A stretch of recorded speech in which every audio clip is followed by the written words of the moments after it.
This is my Datsun 280Z. This is my daily driver, has been for like about the last 2 years. It is an interesting daily driver and has quite a few changes made.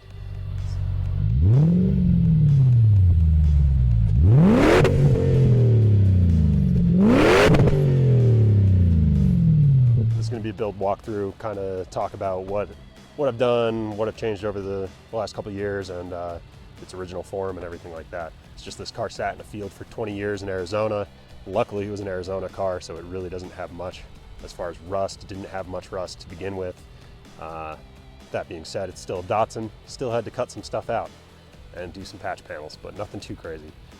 Right now, it is a Lexus 1UZ FE VVTI engine out of a 1998 Lexus LS400, mated through an adapter plate to a Xterra KA24 5-speed transmission. So like I said, I built this car 2 years ago in Flagstaff, Arizona, right before I moved to Utah. So this car, basically when I left my job in Flagstaff, I took 2 months off, flipped a couple cars to fund this project, and I already had the Lexus 1UZ sitting around. Originally it was supposed to go in my camper. It didn't want to fit, it wasn't going to have room, so it ended up fitting in this car perfectly. So this is the project that I ended up working on for about 2 months and got it swapped, wired, went through every bit of the drivetrain, redid everything I could in those 2 months and got it running and driving, and at least in a state where it could make the trip up to here.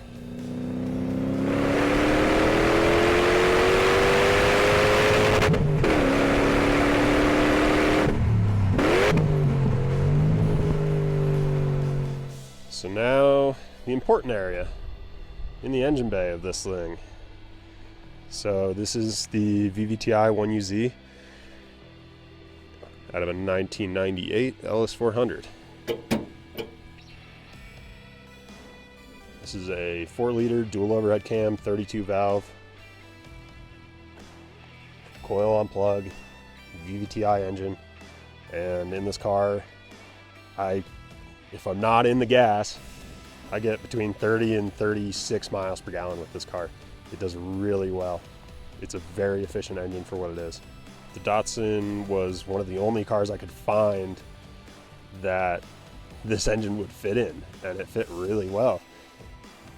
Some modifications definitely had to be made and whatever else, but this is a big engine. It's about 33 inches head to head, and it doesn't like to fit in a lot of cars.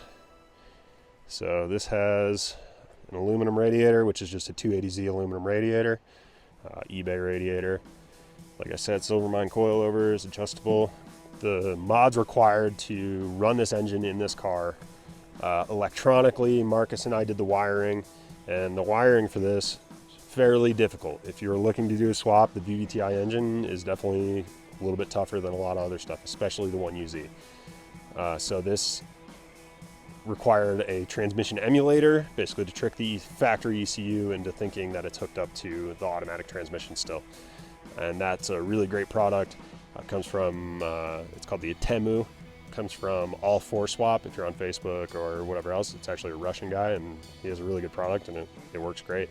It gets rid of any CELs relating to transmission, and it keeps you not in limp mode, makes VVTI work accordingly, and it does really well.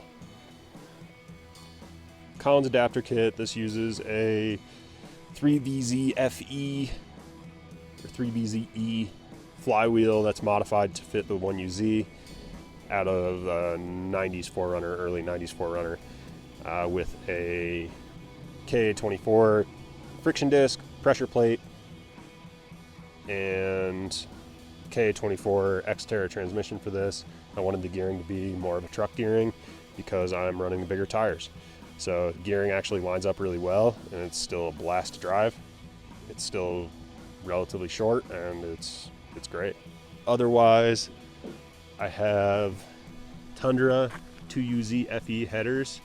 So these headers are log style. You might be able to just peep them back down here.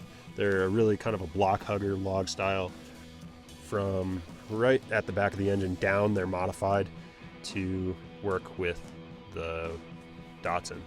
So I still have factory 1UZ cats, again, to keep emissions good, keep no codes, whatever else.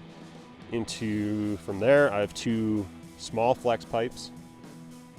Then it Ys into a single resonator, and then a flow effects muffler in the back. I had to make this intake, nothing crazy, just a little return. It has the factory MAF and PCV plumbed in there. It has Volvo 740 twin speed electric fan conversion. This is out of the late 90s Volvos, and this is a really good fan conversion if you're looking for junkyard parts. It works great, keeps it nice and cool, has a standalone relay here. That relay box is what powers it, and it has a high and low speed, so you can set it up with your AC, whatever else. I have the AC compressor on this car, deleted power steering, made my own alternator bracket, so the alternator can tension the belt itself. Kind of an older school style bracket, but it works. Other mods to work in this car is the VVTI 1UZ comes with a returnless fuel system, which I didn't want. I wanted a return system. So the best way I found, easiest way I found, was using, again, Tundra 2UZ fuel rails, and you flip passenger to driver and driver to passenger. You use I believe the VVTI 1U crossover tube still. For the fuel, I did the delete for the fuel dampers. One of my fuel dampers was leaking. It's a thing to look out for. I've heard of issues with them, and it's a bad place for a possible fire. So fuel in, comes through the rail, crosses over back, and then goes to the other side. Swapping side to side works totally fine. I used the 1UZ injector still, and I ended up using the Tundra return fuel pressure regulator as well. And it works totally fine. Car runs great. I have a remote mounted oil filter, which is mounted right down there with AN lines running to that. You can get a adapter. They sell them on eBay. It's a company down in Phoenix. I can't remember the name offhand. I can probably link that in the description. And you can run an oil filter adapter there, so it gets rid of that, so it doesn't foul the cross member on this. I am running a SC400 oil pan, which is, as you can see under here, the rear sump oil pan option. It hangs just a hair under the cross member, and you could move that up some if you wanted to. I wanted to try and keep the weight low. If you'll notice as well, I do have the engine mounted pretty far forward. It could have gone back quite a bit, but I wanted to accommodate if I did want to go to a CD009 transmission down the line. I wanted to be able to accommodate that and have room for it. Also, I wanted it to be serviceable. I wanted this to be really easy to pull a transmission if I needed to. To get the KA24 transmission shifter to line up with the 280Z in the location I wanted the engine, I did have to make a custom shift bracket, linkage that kind of goes back. I can try and find a picture and throw that in the video as well to show you what that looked like.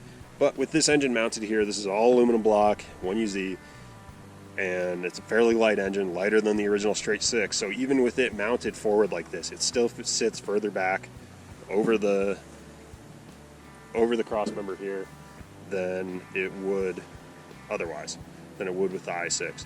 So this car, as it sits, is 2,641 pounds. Full interior, full tank of gas, 2,641 pounds. And is almost exactly 50-50 weight distribution with me in it.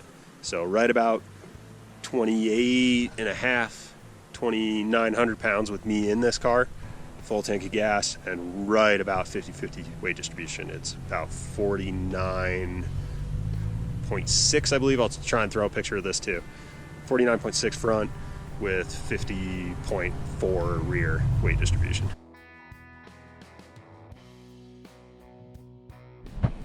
These are also the Koenig rewinds in a 15x7 front and rear, zero offset. and they fit really well. They fit the look of the car. It's kind of a common wheel on these cars, but they look good. So the interior is pretty basic, and I have, for the most part, I'd say mostly stock interior. What I could save from the original car I tried to use, and everything else I ended up modifying or replacing. So it is factory dash, which this is a dash out of a Canadian car actually, so it has a couple cracks, but nothing too bad, not nearly as bad as the one that was from the Arizona dash. Door cards that are made out of ACM, so that is a plastic material with 2 layers of aluminum. Those are very lightweight and good replacements just for the factory ones that are falling apart. I have my Tropicaros in here, so these are Recaro seats, I believe LXBs, original vintage seats from the 80s. I reupholstered these seats about 7 years ago, and I just really like the seats. I've had them in about 7 cars now, and I can't find something I like better, so they're a really fantastic seat. Marcus had broken one of the knobs when he was moving one time. Not his fault at all. It's just all my junk was everywhere, and we couldn't find a new replacement knob, so we have a Husky 12mm wrench, reversible ratcheting wrench that does the seat back movement there. Works really well, actually. I have a Sparco leather wheel. I believe it's the Sparco Champion. This shift knob I made years back. It's filled with tin to weight it, so it's drilled out and filled with tin. And I believe this is a black walnut shift knob. So I have the center console modified, so it has 2 speakers in the middle here. I copied the holes from the rear panels in the traditional location, so those actually turned out really well. I like that a lot. If I can get the seat to move. So back here I have kicker 6x9s in this kind of custom enclosure. In this car I did cut out the smuggler boxes and reinforce them with a bar and some steel across, as well as some plates into the side. So that helps stiffen up the chassis quite a bit, rather than just the thin tin sheet metal of the smuggler boxes. And then I also have some kicker CS 4-inch speakers in the traditional location here. So I have 6 speakers total in here, Pioneer head unit, and it does pretty well. I redid the headliner with some headliner material, fresh carpet in the car.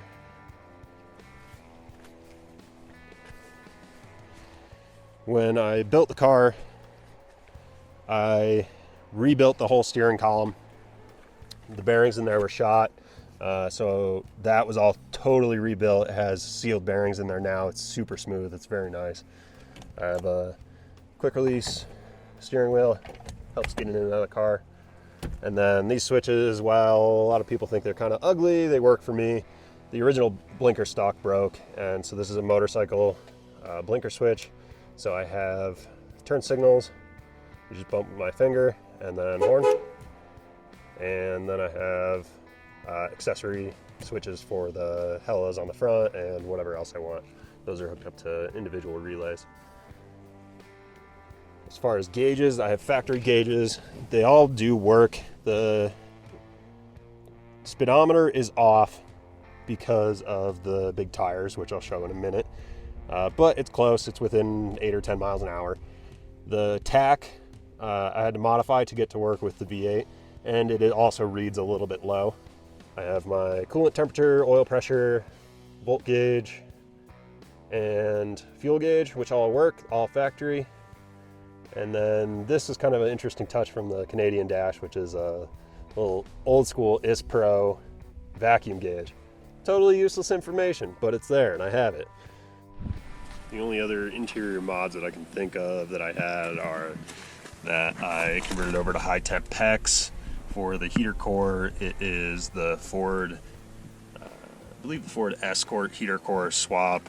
That again is documented on the forums. It's a fairly common swap because the heater cores tend to leak on these. And also the Kia Sportage blower motor mod. So Kia Sportage blower motor puts out a lot more air, does a lot better. Nothing crazy at all going on in the trunk. I did remove some tabs and factory stuff under there just to lower the trunk a little bit because I don't have a spare in there. Traditionally, I'll just bring a spare if I'm going out of town. Otherwise, I could go without one. I have my U-Haul trailer hitch on here, which gets a lot of laughs, but I actually do use it mostly for my bike rack, but also for, I've towed a couple trailers with it. The Datsun trailer that I have in some of my other videos has made it on here a few times, and tow some junk to the junkyard, whatever else. So when I built this car, I had it down to a bare chassis, nothing left on the car. Everything came off, everything was cleaned, rust was removed, everything was repainted. The only spots that I had to cut out of the car, none of the really typical spots with the Datsuns, I really didn't have to replace too much. The dog legs were all fine. For the most part, the floor pans were fine. I had one patch in the passenger floor pan, which I think was where a heater core leak was actually. So it was right here, and that was replaced. And then I did replace the frame rails, and not really because they were rotten. They were actually totally fine. So I have some, I believe it was 1 3/4 or 2x1 and a 14 gauge tube for the chassis rails. Let's see if I can get them on camera here. Probably a little dark. They do hang just a touch lower, but it didn't matter to me if I could strengthen up the chassis quite a bit. Otherwise, when I went through, so there's no rust on this car, other than the surface rust, that's obvious. But other than that, all the actual structural rust, anything like that. The battery tray when I got this car looked good, and I went to pressure wash it and it punched a couple holes out of it because it was thin enough. So traditional Datsun battery tray rust, but replaced that, and that's all good to go. So really, it's a really solid car.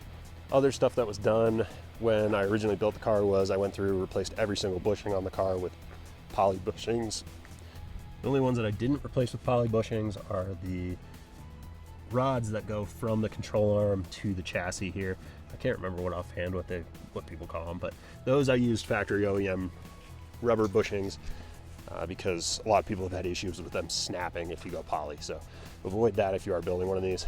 It also helps reduce a little bit of vibration and stuff like that. I rebuilt the steering rack end to end, had the entire thing apart, replaced tie rods, replaced ball joints. I went with the Silvermine coilovers on this car, the weld-on ones. That kit, I've had really good luck with it.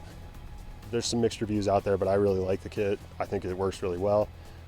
For the Safari Z build here, basically what I did to lift it is just weld the coilovers in at a higher height.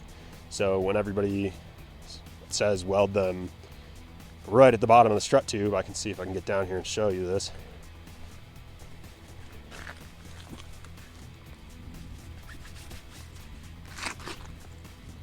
So instead of welding right at the bottom of the strut tube, I welded the coilovers about 2 inches higher. I did the CV axle conversion. This is still the R200 open diff, but the CV axle conversion smoothed things out quite a bit. So these are the 300ZX twin turbo axles, and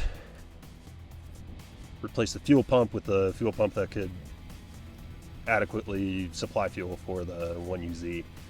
I also have custom adjustable lower control arms to kick out the width a little bit in the back, also be able to adjust toe for the back and camber, as well as accommodate the CV axles, which on the 300ZX are a little bit long.